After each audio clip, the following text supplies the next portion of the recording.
It's the Logan Power Show. Inspirational and motivational. It's the Logan Power Show. Informational to help you grow.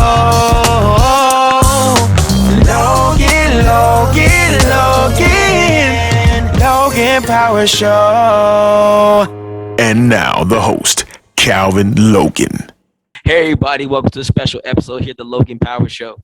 It's me, your host, Calvin Logan, and we want to first acknowledge things that are going on in the state of Texas, Uvalde, Texas. We want to lift up those individuals who have lost their lives to senseless violence, 19 children, 2 teachers. I want to keep that families lifted up in prayer, lift this nation up in prayer, due to the fact is that we need to come together as a nation. We understand that prayer does change things, and I want you all to continue to stay on your knees in prayer, and then also get involved, action. And so today we're about action today. And I tell you, the Logan Power Show, we're changing to our political side. We're bringing people on. Doesn't matter what walk of life they're in. They're Republican, Democrat, Independent. It does not matter. You're here to give them an opportunity to tell you why they're running and what they're running for. So I got with me a young man. He's running for the Congressional District 2. He's the one and only Mr. Judd Larkins. How you doing, sir? Hey, I'm doing fine. Thank you so much, Calvin, for having me on here today. Makes a Friday even better to sit here and chat with you. Absolutely. Now, Mr. Larkins, let's get to it. I mean, you're running for Congressional District 2. It's a big district, a lot of opportunities for success, a lot of opportunities that we can sort of make a difference in it. And I know that you have a big task ahead of you. I want to sort of narrow down the gaps. We know there are some problems in that area that does need some tweaking. I would say like a massive change, but things that could make it better. In your personal opinion, because we don't want to say you're the expert. We know when you come in on day one, what can you bring to the table? Is there like 2 or 3 things in general that you can say, you know what, on day one, this is what I want to focus on to make my district better? Yes, absolutely.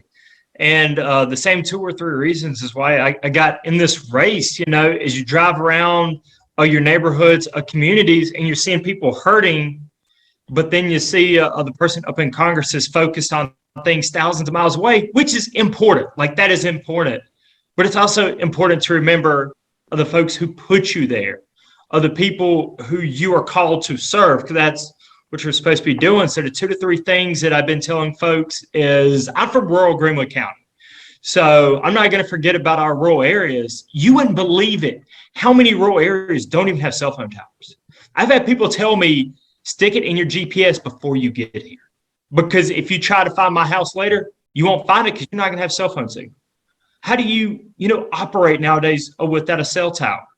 Like, you couldn't do any sort of telecommunications work. You can't even do a remote work. If your car ran off the road, you can't call 911. And then on top of that, 911 emergency services are probably 45 minutes away.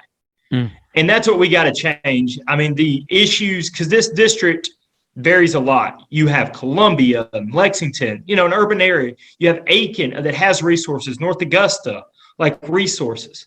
But then you have so many rural communities like Barnwell, Wagner, Sally, Springfield, and Orangeburg County that literally, if you were to have a heart attack, it would take 30, 45 minutes just for them to come. So that's what I'm going to do is make sure that we provide the funding to build the infrastructure needed so that you do have cell service, that you can have these fire department EMT combo stations locally. And then the second thing is, I'm young. Young people are struggling right now. Student loan debt, I know we haven't had to pay on it for 2 years, but it's still massive. The average person is like $37,000, with many more than that. Interest rates are over 7%. Can you believe that? Just to get a higher education, just to better yourselves and your family, 7%. That's like double what a car is sometimes. Yeah. So when I get there, I'm going to focus on not only forgiveness, but to change it systematically. Because if we don't have change, we're just going to be doing this in another decade, talking about another generation.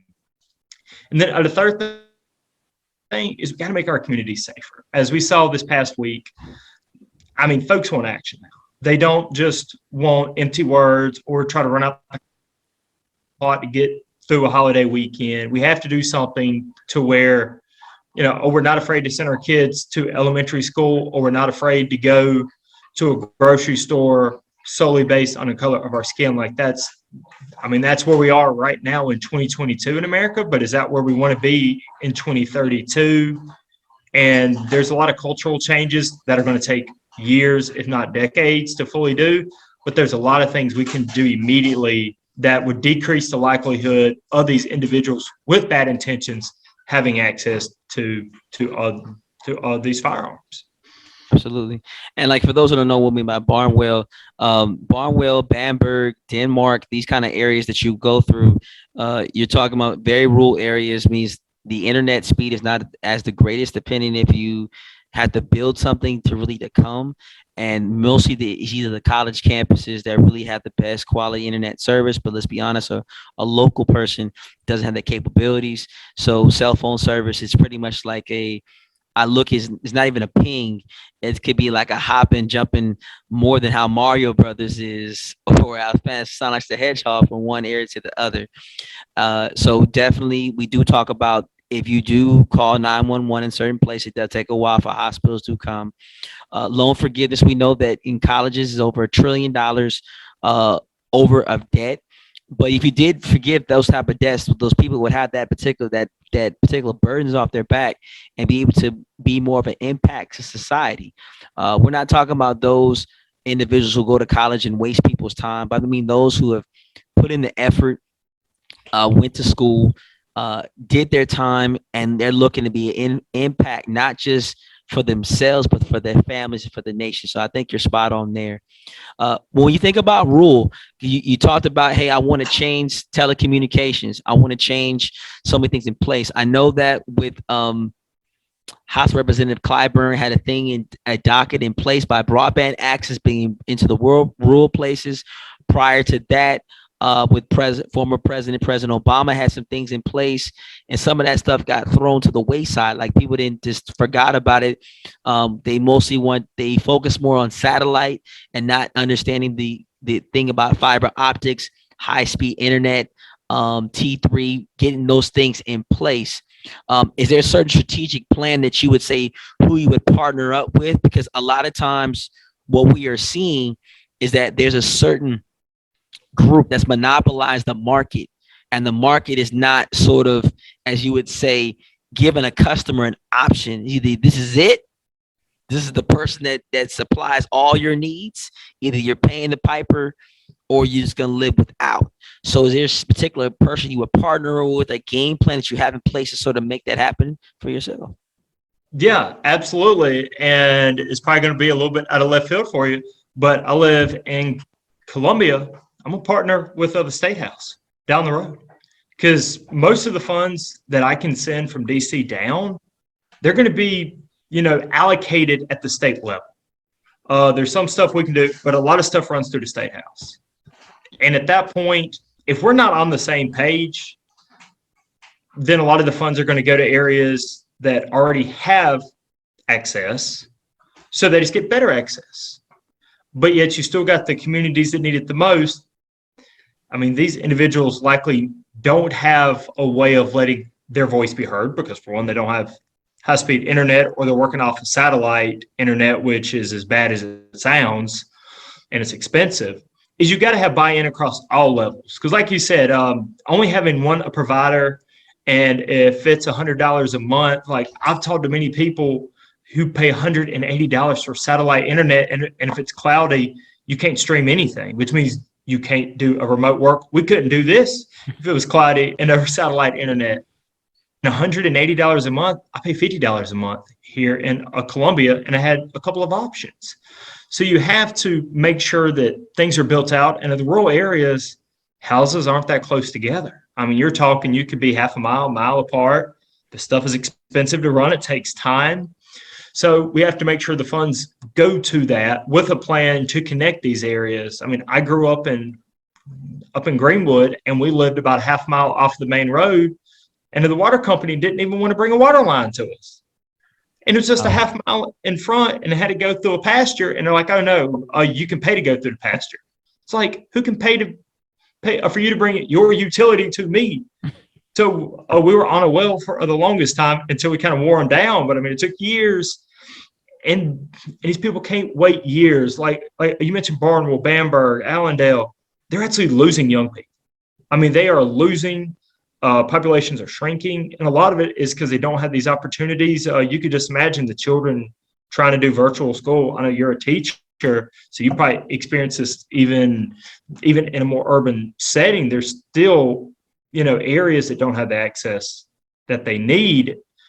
So I think it's got to be work in concert. Like I've told people, and it doesn't oftentimes work like this, but if I'm not sending what they need in Columbia in terms of resources, then all of us are failing. Is if I'm not sending enough, or if I'm sending too much and there's waste, and then they're not allocating it like they need to serve the people of the state, we're all failing. And then that gets, trust is lost into the system, trust is lost in me and in Congress and in other people. And that's not something you want to see in people's faces or hear in their voice, because I got you. Understandable. Final question, 'cause I know that you're answering a lot of things, and I definitely want to give you the voice to be heard. We hear when people give their pitch, vote for me, I got it. Now you're in. And a lot of times you've seen that people who are vibrant, energetic, they were 1,000 times in. Once they're in, reality sinks is that because of things that I want to pass, things that I want to get done, I'm sort of put in the back burner, and I'm being denied multiple times without nothing even being put on the table. What is going to keep you, because this is your opinion, motivated to still push the needle when you have people who are in power that won't even let you have a seat at the table? That's actually a great question and a great way of phrasing it. A lot of people phrase it a little differently, but that's such a great way of doing it. And it's like I've told folks is after I win, I'm going to be in the communities more. Is it almost frees you up a little more, because then you're not necessarily chasing votes. I know some politicians try to chase votes up perpetually, but if you're freed up to actually then, visit all communities more. And the more you're in there, the more you're going to want to go back and help them. Because if you're sitting there still day after day, week after week, seeing that they lack, what they need, see that the roads are still bad, seeing that, small businesses are still shutting down, it kind of brings it back to a reality. And it's like, well, I need to go up there, and this is what I'm seeing, and keep pushing, because within the Beltway up in D.C., well, it's a bump. I mean, some of these politicians, they rarely go places outside of probably 5 miles around their house when they're even home. But it's like, is if you stay out there with the same people you did who got you in, and like I've told them, is if I get in and I'm not doing what you want, vote me out. It's what's great about this system. You can replace me. Like everybody can be replaced after the term's up. That's the beauty of it. But I mean, you got to remember why you're there. And you got to continue going back to these places to see the impacts. I talked to a lot of people that said, listen, we know that you can't sometimes do everything that you want to do, but if you're trying and really, pushing, trying all avenues, and you're just running into brick walls, they understand. I mean, they understand, but they want to know you're trying. And the only way is you have to go back to them. You can't just show up every 2 years and hand them a donation envelope and a sticker and say, please go vote in November. That's not how you get anything done that benefits your community. And I've always been focused on the 740,000 people here in the district, more so than stuff outside. I know that's a little atypical, but I mean, these are why I'm running. These are the people who control my future with this. So I'm gonna give them what they need, which somebody, I want them to say, please go away, go back and do some work. Stop showing up and eating a hamburger with everybody on a Saturday morning to figure out what's going on. Like, go. So that's Absolutely. And for those that are listening right now, I want you to understand that, you hear this terminology, it takes a village to raise a child. Well, it takes a village to keep your actual representative accountable. You have to make sure that if you vote someone in, hold them accountable. As you hear the Logan Power Show, we don't care who you are, you're Democratic, Republican, Independent. You come here, you're gonna share where you're coming from. We don't want to blindside nobody and talk about their record or negative. We want to say, okay, this is your chance to say who you are, what you represent, and what you will do. And then once you've been given the opportunity, then that's when you hold these people to it. Say, I remember this is what you said on this platform, to hold you to your word. So again, Mr. Larkin, we just want to thank you again. Again, understand, ladies and gentlemen, the information is available on the screen, his website, so you can be able to contact him. I do not want you to take this lightly. I want you to take this very seriously. Voting does matter. Don't feel that your vote doesn't matter. 740,000 people is a lot of folks. If you go biblical times, Moses had almost close to 3 million. So 740,000 is almost 1 million people that's under his care. That's why you have to make sure to keep people like this in prayer. You may not like them, you may love them, but people like this, you want to keep them in prayer because they're given a responsibility. You hear, much is given, much is required. So you know where his faith lies. I know where my faith lies. And we here at the Logan Power Show, we believe we walk by faith and not by sight. And so again, I thank you all for watching another dynamic episode of the Logan Power Show. Understand this, your words mean something. You have to work together. Iron sharpens iron.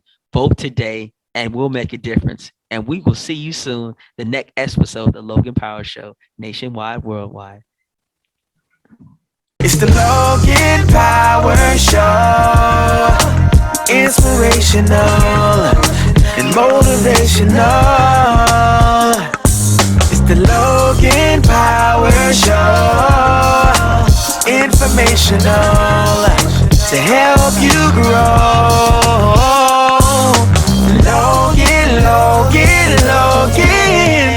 Logan Power Show.